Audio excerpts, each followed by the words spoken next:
اب دیکھیے پاکستان کیا چاہتا ہے بھائی، پاکستان دوست چاہتا ہے، ایلائز چاہتے ہیں، وہ لوگ چاہتے ہیں جو ہمارے ساتھ کھڑیں گے، نہیں جو ہمارے ساتھ انشاءاللہ لڑیں گے. اس لیے ہم لڑنے کے لیے تیار ہیں، ہم لڑنے کے لیے تیار ہیں ان کے لیے. سعودی عربیہ کے لیے ہم نے تو بار بار کہا ہے کہ ہم لڑنے کے لیے، اگر تمہارے پہ اٹیک ہوئے ہم تیار ہیں.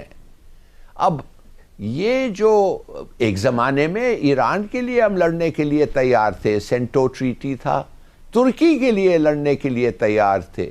تو میں یہ جاننا چاہتا ہوں اس وقت جب ہمارا اتنا ایک ساتھ اتنی یونٹی ہے، یہ کیوں نہیں ہوا کہ ہم ان کے ساتھ ایک ڈیفنس ٹریٹی نہیں سائن کریں؟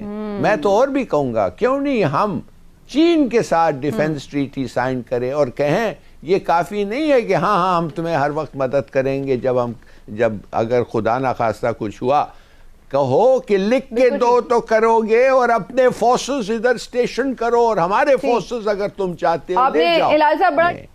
اور ابھی ایک ایکسس بن رہا ہے انڈیا یو ایس اسرائیل، جس کے ساتھ میرے خیال میں سعودی عربیہ اور یو اے ای ان کے ساتھ ہیں. سعودی عربیہ جیسے آپ کو پتا ہے اجازت دیا تھا اسرائیل کو کہ ہمارے ملک کے اوپر اوور فلائی کر کے آپ اگر ایران کو بم کرنا چاہتے ہیں یو آر ویلکم.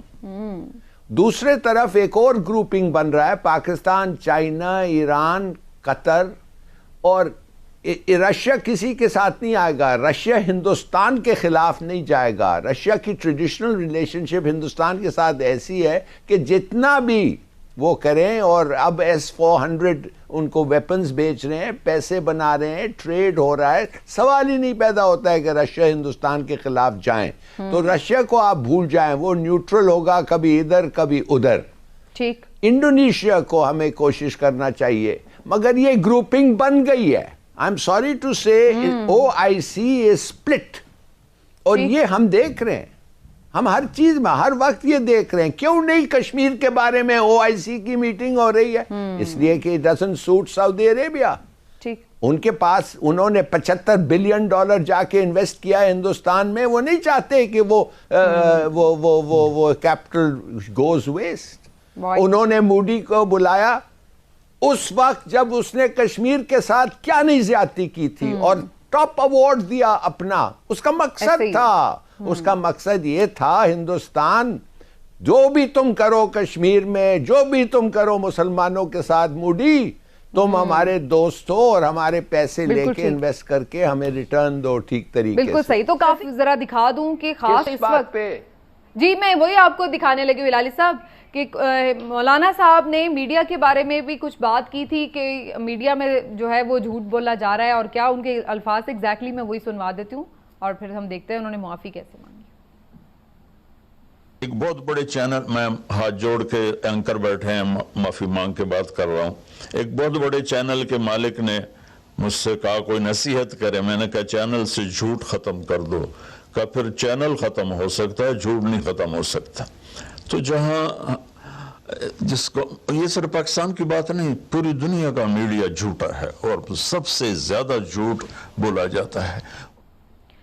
اس طرح سے انہوں نے بات کی تھی، لیکن بعد میں کافی زیادہ سوشل میڈیا پر تنقید بھی ہوئی، اور اس کے بعد کچھ جو چینل کے اینکرز تھے انہوں نے بھی اس پہ تنقید کی، اور انہیں پھر فون پہ بھی لیا، ان سے پوچھا بھی کہ آپ نے کیوں ایسی بات کی. ہلالی صاحب، کیا میڈیا پہ جھوٹ نہیں بولا جاتا؟ کیا میڈیا جھوٹا نہیں ہے؟ اگر مولانا صاحب نے ایسے کہا تو اس میں کچھ غلط کہا انہوں نے؟ آپ کی رائے.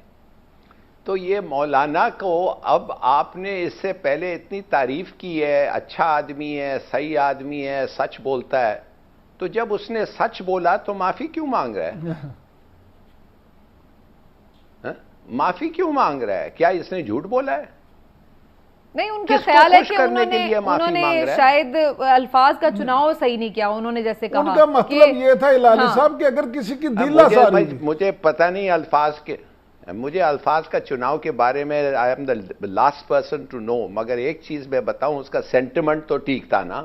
جھوٹ کہتے ہیں نا بھائی. ہم لوگ کے سامنے چینلز پہ کیا کہتے ہیں ریولیشنز آئے ہیں کہ اتنے پلاٹس اتنے ٹکٹس ادھر اس کو فائنانس کیا اس کو فائنانس کیا آئے ہیں نا. آپ نے دیکھا ہے کہ نہیں؟ ایک دفعہ لگاتار چلتا رہا, کتنے پلاٹس کتنے پیسے سب ہے کہ نہیں؟ تو پھر اگر وہ ہے, ان لوگوں نے جس کے نام لے کے اکاؤنٹ نمبر دے کے اناؤنس کیا گیا, انہوں نے تو ڈینائی نہیں کیا. اسی طرح میڈیا میں بھی کرپٹ بھی ہوں گے, جھوٹے بھی ہیں, سب کچھ ہے, لیکن یہ نہیں ہے کہ آپ ایک ہی لاٹھی سے سب کو آنکھ دیں. انہوں نے ایک جنرلائز بات کر دی تھی اور میں سمجھتا ہوں یہ ان کا بڑا پن ہے. انہوں نے فوراً اس پہ معذرت بھی کر لی. انہوں نے کہا میرے پاس کوئی دلیل نہیں ہے. یہ صرف بعض لوگ ایسے ہوتے ہیں جو جان بوجھ کے کسی بڑے آدمی کے تنقید کر کے نا خود لائم لائٹ پہ آنا چاہتے ہیں. میں نہیں سمجھتا. لیکن ہلالی صاحب سینئر اینکرز کو زیادہ برا کس بات پہ لگا جو ہے آپ کہہ لیجیے. نہیں, مگر ہمارا عوام جو ہے یہ بھی تو بڑے جھوٹ کہتے ہیں. یہ جھوٹ نہیں کہتے. ان کے خلاف کوئی بولے, ان کے پارٹی کے یہ جو جس سے وہ تعلق رکھتے ہیں اس کے خلاف بولے تو کہتے ہیں یہ آدمی لفافہ ہے, ہی از اے لفافہ مین. یہ سب جھوٹے ہیں. صحیح. یہ عوام خاص طور پہ جھوٹے ہیں.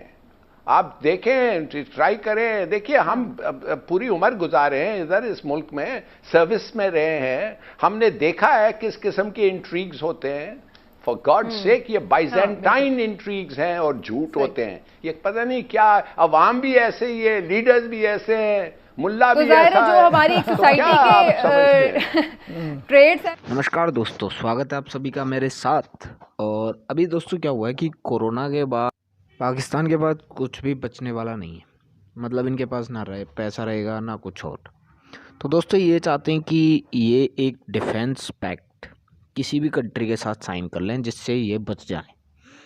اسی لیے یہ کہہ رہے ہیں کہ ہم ترکی کے ساتھ ڈیفینس پیکٹ کرنا چاہتے ہیں, یا پھر چائنا کے ساتھ کرنا چاہتے ہیں, یا پھر سعودی عرب کے ساتھ کرنا چاہتے ہیں. اور سعودی عرب سے کہتے ہیں کہ بھئی آپ ہمارے ساتھ سائن کر لیجئے, ہم آپ کے لیے لڑنے کو تیار ہیں.